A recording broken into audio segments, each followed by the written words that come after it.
Hi guys, the next project is starting right now. After we have finished the Sherman M4 of the EZ8 from Tamiya, I found another kit in my collection that suddenly smiled at me and whispered, "Build me." The kit from Dragon is nowhere near the quality standard of Tamiya, but with its large number of included accessoires such as a metal tube, etched and resin parts, it is not bad at all. This time I decided not to depict the building process as such, but rather to limit myself to the selected adjustments and modifications. The Shermans in the Pacific War differed in many ways from the Shermans of the European theaters of war. On numerous reference pictures I have seen attempts at how the crews wanted to protect themselves against armored piercing weapons. In my opinion, one of the most questionable attempts was to increase the protective effect by attaching wooden planks. Whether this was an effective means against subcaliber or bullets, as they were often used in the at this time, I dare to doubt. But war is the mother of invention, and crews are always trying to adapt to new threats on the battlefield. As I already mentioned, the accuracy of the kit and the fitting was not always so good, or residues from the injecting molding process left unsightly marks. I used my Proxxon multi-tool to remove the residue and to remove it with a sanding attachment. Be careful when doing this, as you can quickly plane away more than you like. It's better to work carefully here and model out the desired effect on several delicate passes. Then apply extra thin cement to the areas you have worked on to soften any remaining edges, and if necessary, touch up a little after drying.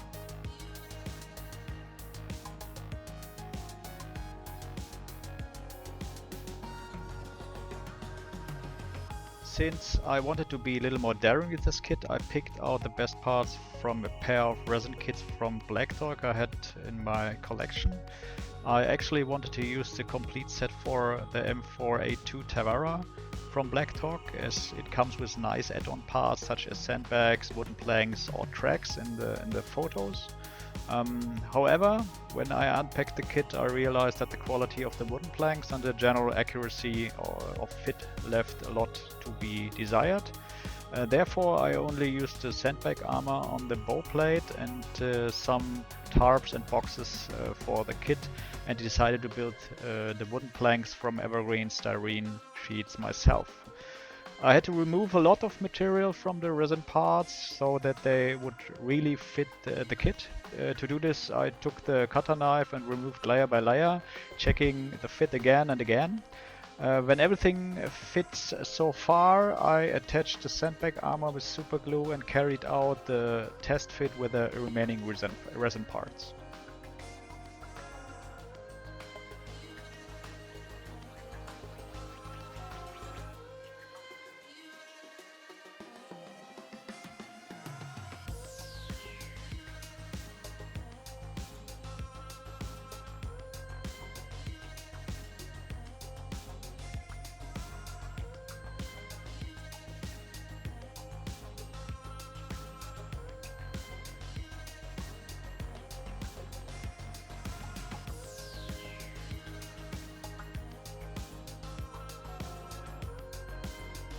So now we come to the wooden armor.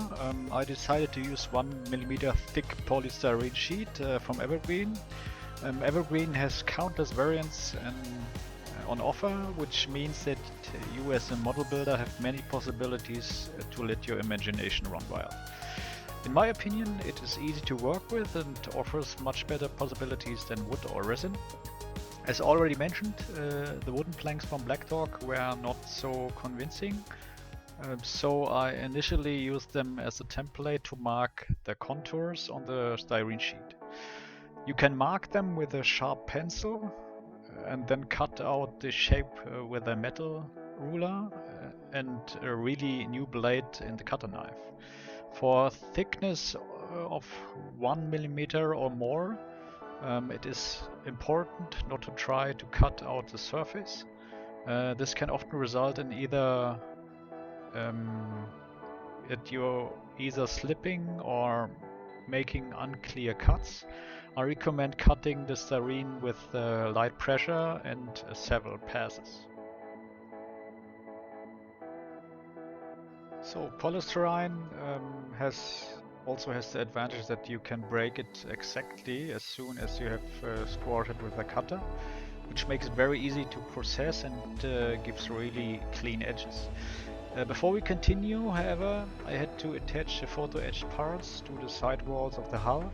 To do this, cut out the etched parts cleanly with a cutter, remove the excess burr with a file, and then attach them to the hull with super glue.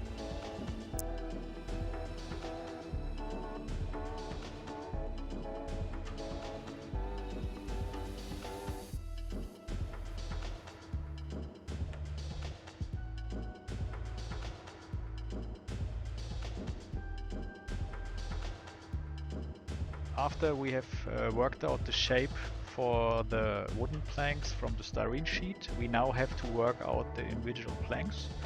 I have seen reference pictures of variants with 3 or 5 planks. I decided on the variant with 5 planks and drew lines 4 mm apart with a pencil.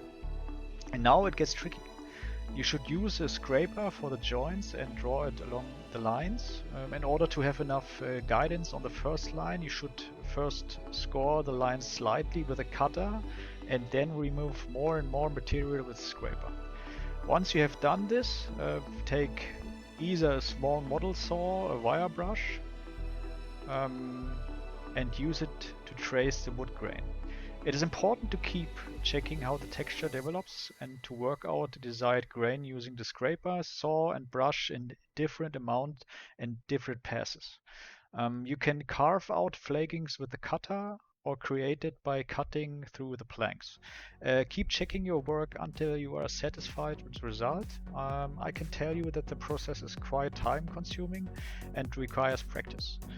It is better to try out on an old piece of styrene before you ruin your templates.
To imitate broken planks, you can roughly cut out the broken areas with the model making pliers and then fray the ends with a cutter.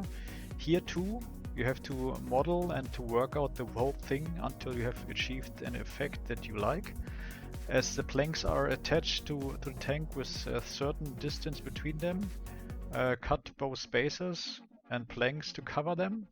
I recommend a maximum thickness of 3 millimeters, and then attach them to the planks. Before you glue the assemblies to the tube or to the hull, you should wait half a day so that you don't loosen any old glue. To check the correct fitting on the model, you should build a small jig from an old piece of styrene to check the flush fit and the correct position if necessary.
To achieve a clean bond with the plastic of the model, you should weight down the glued planks, turn the model on the side and place, e.g. small paint cans on the planks, and allow everything to dry or to harden well before you continue with the next steps.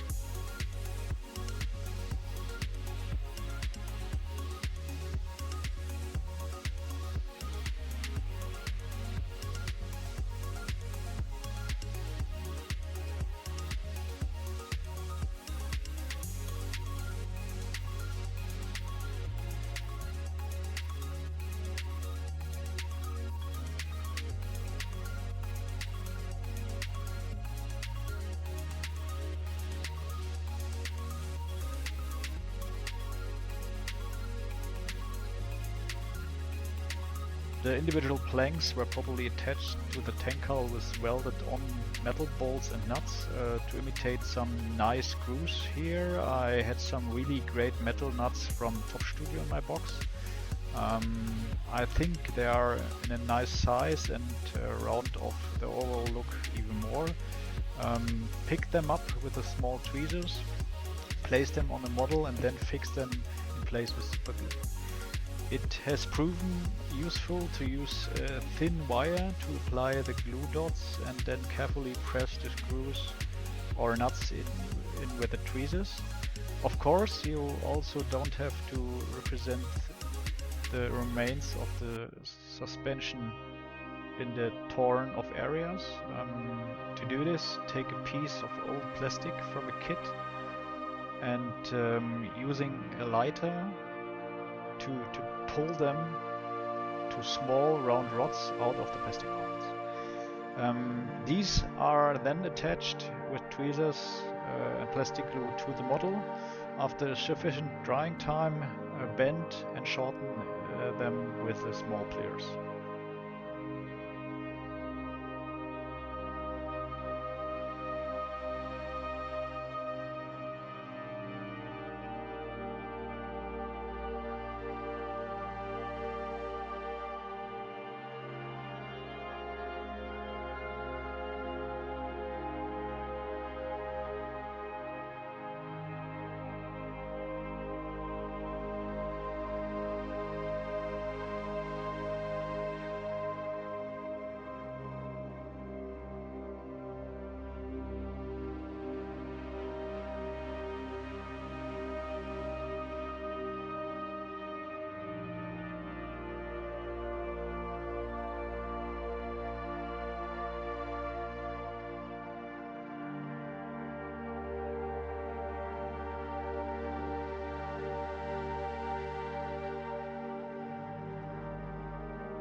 guys, that's the first part of the new Sherman project.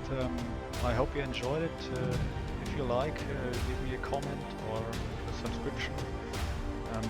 Here you can see the final result on the Sherman wooden armor and some nice pictures. See you next time and happy modeling.